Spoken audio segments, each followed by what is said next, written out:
Vamos a iniciar el capítulo con lo que va a ser el manejo del paciente sistémico. Es importante identificar las variantes que presenta el paciente sistémico al momento de tomar una decisión quirúrgica, del momento de administrar algún fármaco. Esta parte es indispensable. ¿Cuál es el propósito de recordar y ver un paciente que sufre de una alteración en cuanto al control de la glicemia sanguínea? Es entender el riesgo de infección que tiene este paciente, el riesgo de un sangrado tardío, la condición de hiposalivación que presenta por el daño propio a nivel del sistema endocrino, alteración en el proceso de reparación y un poco de atrofia a nivel de las mucosas. Estoy en clase. Estoy en clase. Estoy en clase. Sí, ya no dejen más, ya conversamos. Perdón. Entonces, alteraciones a nivel de la reparación, presencia de mucosas atrofiadas debido a una mala circulación, alteraciones del gusto y de la percepción de algunos sabores. ¿Por qué es importante? Es por la frecuencia también que tenemos de nuestros pacientes. O sea, ahora es muy común que te llegue al consultorio un paciente diabético y tenemos varios tipos de pacientes diabéticos. Independientemente de la clasificación que vamos a revisar, tenemos diabéticos que no son controlados, diabéticos que son controlados, diabéticos que se tratan solamente con dieta, diabéticos que hacen solo ejercicio, diabéticos que se toman algún hipoglucemiante y diabéticos que se inyectan insulina e inclusive insulinas. Hay de muchos tipos y de tiempos de duración principalmente. Vemos que la diabetes va a tener una consecuencia importante. Ahora todavía está en el top 20 de causas de muerte relacionadas, pero se espera que la enfermedad sea más importante en relación a la fatalidad y llegue al puesto número 7 según con la predicción de la Organización Mundial de la Salud, de aquí a solamente en unos 9 u 8 años. Ahora, hay hay clasificaciones que solamente toman en cuenta el diabetes tipo 1 y el diabetes tipo 2. Tenemos la diabetes que es de la embarazada, que es transitoria, y la diabetes que es relacionada con alteraciones poco frecuentes a nivel del sistema, principalmente de la estructura del páncreas como tal. Un poco de una información de cómo se fue descubriendo o cómo se trató la enfermedad en los tiempos remotos a nivel del papiro de Ebers, que es el documento médico de más antiguo, vemos que ya se había identificado el hecho de que un paciente tenga una orina dulce como un dato en el cual presenta el paciente un problema en su salud y se relacionaba inicialmente con un proceso de daño a nivel de los riñones. Así ha ido cambiando y se ha ido mejorando la ciencia hasta el momento que se descubrió la presencia de la insulina, ¿sí? Y a través de la insulina se entendió la necesidad de esta en el proceso de la incorporación de alimentos al sistema gástrico, la reabsorción de los medicamentos, el desdoblamiento en moléculas más pequeñas y la presencia de la glucosa en la sangre y los tejidos que a fuerza necesita un mecanismo de insulina para entrar a los mismos. Ahora, una vez que se entendió eso, ya se pudo diferenciar en los dos tipos de diabetes que se presentan. La una que es considerada diabetes tipo 1, se consideraba diabetes insípida debido a que ese tipo de diabetes no generaba una dulzura a nivel del oído, de la orina, y la diabetes mellitus tipo 2 y que se relaciona el nombre debido a la miel, que fue el origen de que se dio el nombre de diabetes mellitus debido a que la miel es un nombre primario para ese tipo de diabetes tipo 2. Ahora, ¿cómo caracterizamos a este tipo? Tenemos una diabetes tipo 1, que se inicia de forma temprana, infancia, pubertad. En ocasiones es un paciente delgado, ¿sí? Puede ser una presencia de desnutrición como no, pero no es el clásico paciente con sobrepeso u obeso. Hay una predisposición genética y ocurre esta diabetes tipo 1 por una destrucción de las células tipo B autoinmunes, un proceso infeccioso o un proceso de tipo tóxico. Ahora, el tipo 2 por lo general se encuentra en personas de riesgo mayor a 35 años, frecuentemente que tengan sobrepeso u obesidad. No es una condición total, ¿no? Hay pacientes que pueden ser solamente que tengan un aumento de masa corporal que sea suficiente para que eso genere un desbalance. La diabetes tipo 2 genera entre un 80 y 90% de las diabetes totales. Hay una predisposición familiar muy fuerte. Y este tipo de diabetes se genera por una insuficiencia de la insulina. En ocasiones se produce muy poca insulina en relación a la cantidad de glucosa que se encuentra y poco a poco o progresivamente esta se va siendo insuficiente o se genera una resistencia y ahí es donde se manifiesta o se descontrola una diabetes.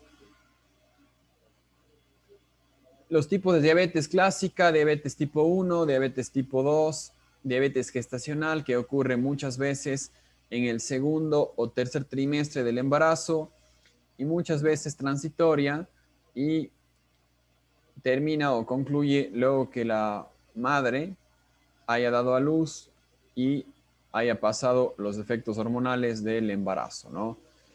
También hay una clasificación que son por otras causas, son por daños genéticos a nivel de las células beta del páncreas, defectos genéticos en la acción propia de la insulina, enfermedades del páncreas que son autoinmunes y en otras veces síndromes sistémicos raros relacionados con la diabetes. Entonces, aunque tenemos dos grupos grandes y un grupo transitorio, también hay un grupo pequeño en la cual el mecanismo como tal es diferente al resto de organismos.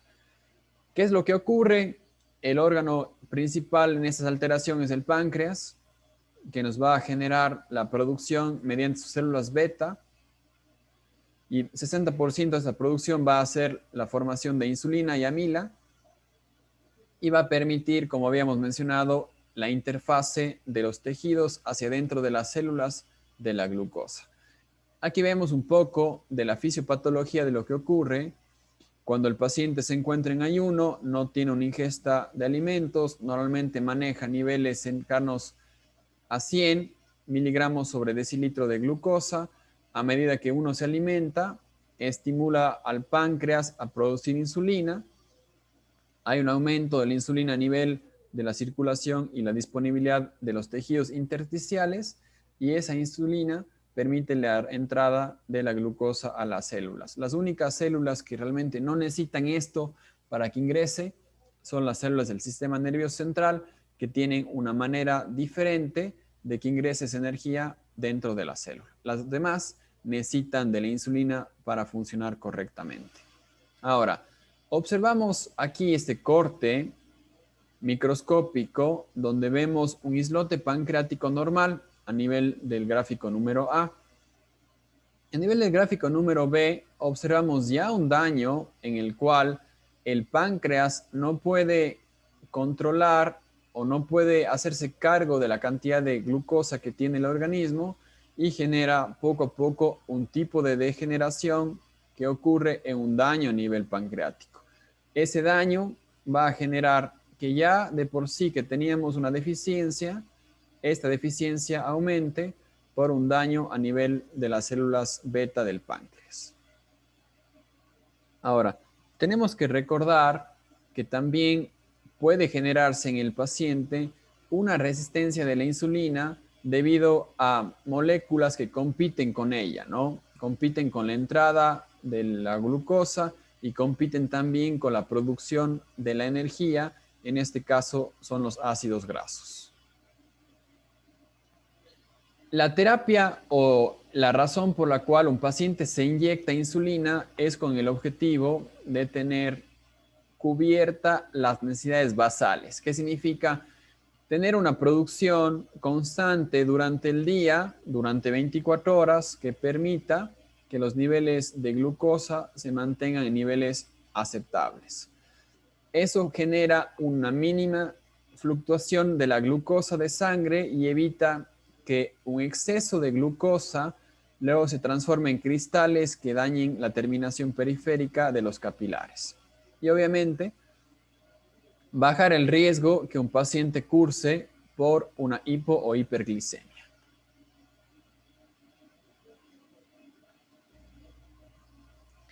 A veces pensamos que insulina solamente hay una y un tipo, lo cual es muy apartado de la verdad y de la realidad. En nuestro medio tenemos diferentes tipos de insulina y su clasificación se da dependiendo a la duración de su tiempo de acción. Su tiempo de acción es corta, rápida, intermedia o prolongada. En este caso, lo que normalmente se utiliza es un paciente tiene una insulina de acción intermedia, que es la NPA, que tiene una duración más o menos real entre 10 y 12 horas, o 16, casi un día completo, casi un mediodía, perdón, y la insulina tipo glargina, que nos da una estabilidad de 24 horas. Ahora, esas son las insulinas que maneja el paciente de forma regular o cotidiana en su casa. Cuando el paciente ingresa, y vamos a revisar a nivel hospitalario, por lo general, para tener un control más acertado, se utiliza unas insulinas de acción rápida con el objetivo de medir su glicemia cada 4 horas para que no se descontrole en los procedimientos o en los controles postquirúrgicos. Tenemos diferentes parámetros o protocolos que vamos a revisar. Uno, si el paciente requiere ayunas para operarse, o dos, si el paciente no requiere ayunas para operarse. Entonces, ¿qué significa eso? Ayuno va a ser la interrupción de la ingesta de alimentos por periodos mayores a 4 horas. Aparte de eso, desde las 4 horas ya tenemos un proceso de ayuno. Si recordamos, un bebé necesita ayunar 4 horas antes de la cirugía y a medida que uno crece, esa necesidad aumenta. Pasa de 6 horas, pasa a 8 horas y puede generar un aumento del tiempo o el intervalo que no come como ayuno. Eso nos genera un problema y tenemos que siempre explicarle bien al paciente que mientras el paciente no coma, no debería administrarse una insulina de forma cotidiana. Siempre el alimento va relacionado a la insulina y es peligroso colocar insulina sin ingerir alimento. Ahora, como mencionamos y siempre recomiendo, no está por demás en el consultorio tener un aparato que nos controla la glicemia, ¿no? Porque muchas veces el paciente puede verse olvidado o no recuerda si tomó el medicamento o no. Probablemente nos diga que desayunó, pero el desayuno es insuficiente en cuanto al contenido calórico del mismo. Y algunos procedimientos sí generan mareo y ese mareo aumenta cuando no hay una disponibilidad suficiente de glucosa a nivel del sistema, principalmente el sistema nervioso central. Entonces, en ocasiones, en la consulta es importante tener a la mano una manera de controlar la glicemia y obviamente la glicemia de un paciente hospitalario, más aún con antecedentes diabéticos, tiene que realizarse de forma cotidiana y en esquema de 4 horas. Previo a la cirugía hospitalaria debemos tener un control glicémico. Si la cirugía dura más de 4 horas, tenemos que hacer un control transitorio y al finalizar la cirugía, otro control. Hay diferentes manejos o indicaciones que se tienen que realizar cuando el paciente no están de acuerdo todos, unos mencionan cuando está más de 150 miligramos sobre decilitro, hay que actuar, otros mencionan cuando esto es 180 miligramos sobre decilitro, pero bueno, esos dos son los protocolos que varían y nos dan una indicación de cuántas unidades deberíamos colocar de insulina cuando el paciente presente este tipo de problema. Observamos el gráfico, unos recomiendan pasado los 180 y menos los 220, que incorporemos 2 unidades del paciente de insulina. Otros recomiendan un poco antes, ya los 150 empezar con la administración, pero si vemos en el esquema, presentan una duplicación del valor, viendo cómo el paciente aumenta 2 unidades, 4 unidades, 6 unidades y 8 unidades. Un paciente bajo anestesia general a fuerza tiene que tener ayuno y debe tener cuidado en cuanto a la administración de la insulina. Ahora, había mencionado que un paciente diabético puede tener un tratamiento de dieta, de ejercicio, de hipoglucemiantes, que son pastillas que uno toma, y de insulina como tal. Todos estos pacientes, cuando se van a someter a la anestesia general por el hecho de tener un diagnóstico de diabetes, deben hacerse un control prequirúrgico, bueno, unos laboratorios antes para planificar la cirugía, para ver cómo está su control rutinario de la glicemia, un control prequirúrgico de la glicemia, si la cirugía dura más de 4 horas, hacer a las 4 horas un control, y así mientras el paciente esté hospitalizado, continuar cada 4 horas este control. Va a depender también un poco del horario que se haga el paciente la cirugía. Si la cirugía va a hacerse en la mañana, normalmente tenemos el ayuno normal de la noche. En este caso tendremos que evitar la alimentación y la ingesta tanto de los pacientes que tienen el hipoglucemiante como la insulina IV. Deberíamos revisar la glicemia y aplicar un esquema si vemos que la insulina está aumentada. Ahora, en una cirugía vespertina, tenemos que acordarnos que hay ciertas insulinas que tienen una acción retardada. Entonces, tenemos que saber qué tipo de insulina se maneja el paciente para que el paciente desayune y se administre la insulina. Dependiendo del tiempo, en ocasiones podemos pedirle al paciente que no utilice la dosis completa de insulina, sino la insulina utiliza solamente un tercio, más aún cuando la cirugía es cercana a las 12 del día. Y tomar unos líquidos claros antes de las 4 horas. Es importante resaltar que siempre es más riesgoso tener un valor muy bajo de la glicemia que un valor muy alto. Ambos extremos generan problemas, obviamente.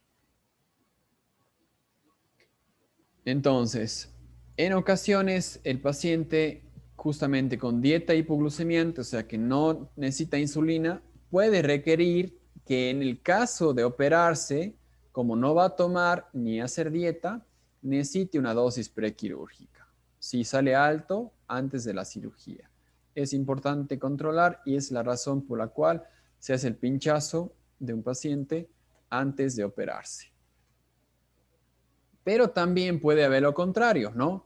Que un paciente se le hace el control y la insulina está por debajo de los 80 y nos marca que deberíamos administrarle una solución glucosada, principalmente de dextrosa al 5%, para controlar el hecho de que el paciente tenga muy poca azúcar disponible. Y puede deberse a que el paciente ha hecho ejercicio el día anterior o se ha alimentado de forma deficiente la noche anterior. Transquirúrgico, como habíamos mencionado, una relación entre la insulina y la solución de dextrosa que tenemos que administrar para mantener un flujo cercano a los 110 de la glicemia de nuestro paciente. Postquirúrgico, como les mencioné, hacer una administración entre 4 y 6 horas, casi 4 todos los protocolos, y administrar tipo de insulina, dependiendo cuál usamos, la regular, la rápida, en relación a un esquema que tenemos que generar nosotros e indicarle a la enfermera. Hay diferentes niveles de glucosa y vamos a tener 3 tipos de pacientes. Un paciente sin diabetes, un paciente que no sé si esté correcto llamarlo prediabetes, yo le pondría más en riesgo de desarrollar una diabetes, no es categorizado como paciente diabético como tal, y tenemos cifras que se marcan cuando el paciente está en ayunas, o sea, no ha comido alimentos, dependiendo de la edad, entre 4, 6 y 8 horas, adulto mayor 8 horas. Si la medición se realiza 2 horas posteriores que el paciente ha comido, ¿sí? 140 miligramos sobre decilitro es el límite que debería tener un paciente sin problemas del control del azúcar. Y un paciente que tiene un riesgo de desarrollar diabetes va a manejar valores en ayunas entre 100 y 125 y luego de la comida entre 140 y menor a 200.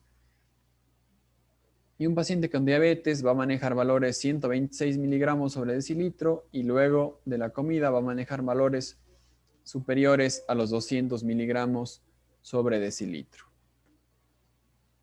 Otra tabla que podemos guiarnos, aquí hay un poco de diferencia en relación al tipo de diabetes que podemos presentar, diabetes tipo 1 y también tienen recomendaciones en cuanto al tipo de diabetes. Si es una diabetes tipo 1 en adulto y una diabetes tipo 1 en un niño menor a 6 años.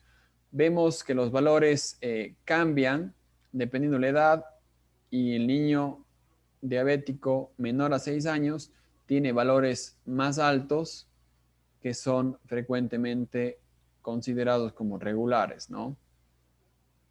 Ahora, un paciente no diabético debería manejar valores de menos de 100 antes de desayunar o al despertar debería mantener esos niveles y luego de comer debería tener valores, en este caso, tienen un rango un poco mayor, pero máximo hasta 140 miligramos sobre decilitro.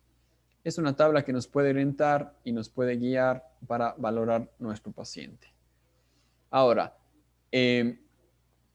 cuando un paciente tenga un valor alto de glucosa, ya sea en una prueba cotidiana de sangre o en una prueba de glicemia capilar, que se le pinche un segmento del dedo para sacarle sangre, eso nos va a dar una idea de cómo está el paciente. Ahora, tenemos que ahondar un poco si vemos valores altos que pueden estar irregulares. En este caso, ¿qué tuviéramos que preguntar? Señor, señora, joven, si hizo correctamente las 8 horas de ayuno o comió algo. Varias veces te van a decir, ¿sabe qué, doctor? Me olvidé y realmente sí tomé café con pan, pero ya como me dio la orden, sí me hice la glicemia o sí me hice el examen de sangre. Eso siempre hay que valorar para no tener datos que son irreales, ¿no? La segunda es la prueba de tolerancia a la glucosa. El paciente se le administra 75 gramos de glucosa para ver cómo tolera el metabolismo esa cantidad de azúcar y se mide después de 2 horas. Entonces nos permite ver si el paciente tiene una tolerancia o una resistencia a la glucosa en este tipo de estudio. Ahora, para categorizar a un paciente como paciente diabético como tal, tiene que realizarse específicamente un estudio que nos mide de forma directa cómo ha estado manejando los niveles de glucosa por los últimos 3 meses. Entonces, es un estudio que tiene que manejarlo el internista, el diabetólogo o bueno, también puede manejarlo el médico general que tenga experiencia en manejo de la diabetes. El examen se llama HbA1c, que nos permite identificar como el acúmulo de la glucosa en el tiempo, en este caso específicamente por 3 meses, para identificar si un paciente se ha manejado mal por 3 meses y tiene unos niveles altos de glucosa en la sangre. Ahora, ¿qué es lo que nos preocupa y qué es lo que tenemos que estar atentos nosotros? Si un paciente sufre de hipoglicemia, va a desarrollar algunos síntomas que tenemos que estar atentos nosotros. Temblores y nervios, sudoración, va a manifestar que tiene hambre, dolor de cabeza, visión borrosa, mareado, confusión, desorientado. En resumen, cuando la sintomatología es leve, el paciente va a presentarse como irritable, débil y con hambre. Son las características más importantes en los cuales puede presentarse la diabetes, perdón, un problema de glucosa baja en la sangre. También esta alteración puede desarrollarse cuando el paciente está descansando, ¿no? No solamente cuando está en actividades diarias. En ocasiones puede generar alteraciones del estado del ánimo que pueden llevar a lloro, ¿no es cierto? Pesadilla y sudoración que pueden generar que tengamos alguna alteración a nivel de la cantidad de líquido que expulsamos mediante este evento de las glándulas sudoríparas. Ya cuando aumenta esto, realmente la cosa se pone más compleja porque el paciente puede llegar a perder el conocimiento, puede llegar a convulsionar y puede tener la incapacidad ya de alimentarse. Cuando estamos en la parte leve y moderado, realmente la solución es sencilla. Deberíamos permitirle al paciente que ingiera alimentos que sean de fácil metabolizar. Puede ser un tipo de fruta o jugo frutal es lo mejor, o simplemente agua con azúcar le va a ayudar al paciente a tener y superar una crisis de hipoglucemia. Y si no, si ya está severo, lo que nos toca hacer es canalizar al paciente e incorporar en un suero una solución de dextrosa que habíamos conversado para mejorar los niveles de glucosa en la sangre de nuestro paciente y evitar o mejorar que el paciente se recupere de un evento tipo convulsiones o recupere la conciencia. ¿Cuáles son las causas más probables de que esto llegue a suceder?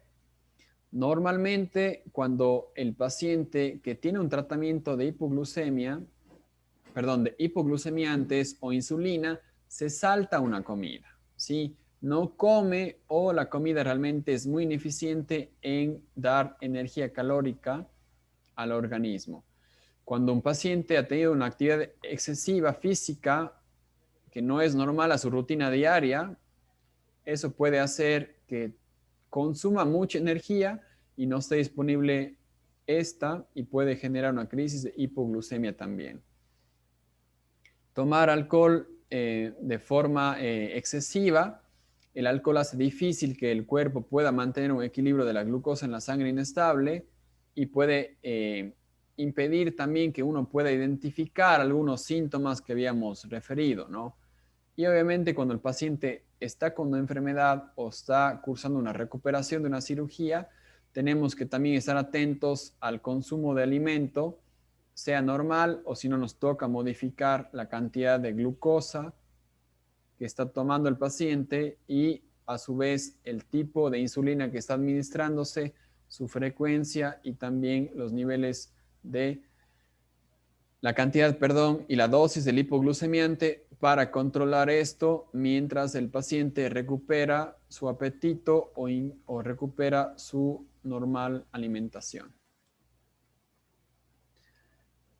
En cambio, cuando presentamos una alteración a la alta, va a presentarse el paciente con algo que se llama una cetoacidosis diabética, en lo cual es fácil diagnosticar porque el paciente tiene un olor a acetona en el aliento y es sencillo determinar que el paciente está con una glicemia alta. Ahora, al momento de que un paciente tenga un descontrol o tenga un proceso, más bien diría yo, todo paciente diabético tiene que ser identificado como un buen paciente diabético, un mal paciente diabético como primer plano. ¿Qué significa? Un paciente que se haga su dieta, un paciente que haga ejercicio, tome su medicamento y haga controles periódicos. Un paciente con una diabetes bien controlada no es más susceptible que otro paciente a infectarse. Repito, si un paciente tiene un control correcto de la diabetes en los últimos años, es prácticamente igual a un paciente sin diabetes en el hecho del riesgo de infectarse. Ahora, ¿qué es lo que sí sucede? Si el paciente se llega a infectar, tiene mayor dificultad al momento de controlar la infección. Y vamos a ver por qué. Uno, un paciente diabético, la diabetes en sí o la presencia del azúcar exagerada en sangre genera una alteración en la capacidad del leucocito en desplazarse. Si podemos utilizar una palabra, le vuelve el leucocito un poco torpe y lento, ¿no? También el daño terminal de ciertos vasos va a impedir que llegue la sangre correcta a la zona de la infección, ¿sí? El hecho de tener una infección a su vez desemboca a que la diabetes se supere o se descontrole, o sea, van de las dos cosas. Un paciente infectado que tiene diabetes, esa infección se demora más tiempo en ser resuelta. Y un paciente diabético que se infecta, la infección como tal puede descontrolar la diabetes. Es como un círculo cerrado que lo uno potencia a lo otro, que es importante también determinar. Antes se pensaba realmente que la boca sufría mucho al momento de la irrigación terminal de la diabetes, aunque se sabe que sí hay una dificultad, no se compara con la dificultad que hay en la microangiopatía diabética, especialmente a nivel renal, a nivel de lo que es el ojo y a nivel de lo que es la diabetes. Perdón, a nivel de lo que es el pie diabético, quise decir. Entonces, la otra cosa que tenemos que tomar siempre en cuenta es que cuando un paciente tiene un problema de diabetes, siempre hay el riesgo de que haya una hipercoagulabilidad, que en ocasiones nos puede engañar y pensar que la coagulación está súper buena. Pero siempre cuando se presenta una hipercoagulabilidad, eso genera riesgos de que la actividad fibrinolítica ocurra un sangrado tardío. O sea, que el coágulo se destruya antes y ese sangrado ocurra de manera tardía por una resolución del coágulo antes de tiempo. Ahora, todo paciente diabético debería tratarse con un antibiótico profiláctico, una profilaxis antibiótica, y hay que tener cuidado en el diabético de no excedernos en el tiempo de acción del antibiótico, estar seguro si necesita el antibiótico postquirúrgico, porque en ocasiones podemos matar las bacterias buenas o las saprófitas y generar una infección tardía con bacterias atípicas. Entonces, es importante eso. Ahora, cuando hay una infección en el paciente diabético, el tratamiento debe ser agresivo en cuanto a la constancia del antibiótico y en ocasiones a lavados mecánicos que permitan que la herida se mantenga limpia. Es importante a un paciente diabético manejar de forma correcta el dolor, porque el dolor genera de manera indirecta un aumento de los corticosteroides y esto genera una disminución en la producción de la insulina. Aparte, nos genera un aumento de la gluconeogénesis y, como habíamos mencionado, en ocasiones va a competir con la insulina, generando que aún más permanezca la glucosa en la sangre y genere un aumento de la glicemia capilar. Dos cosas. El dolor va a ocasionar un aumento de la producción del corticosteroide que va a disminuir de forma paulatina la insulina, un aumento de la producción de la gluconeogénesis que va a evitar el consumo de la glucosa y vamos a tener ambas cosas potencian el nivel de glicemia en la sangre y generan un problema postquirúrgico. Un control antibiótico profiláctico y el nivel que yo diría adecuado para hacer un procedimiento quirúrgico sería los 180 miligramos sobre decilitro. Más a eso, sí debemos tener cuidado porque puede potenciarse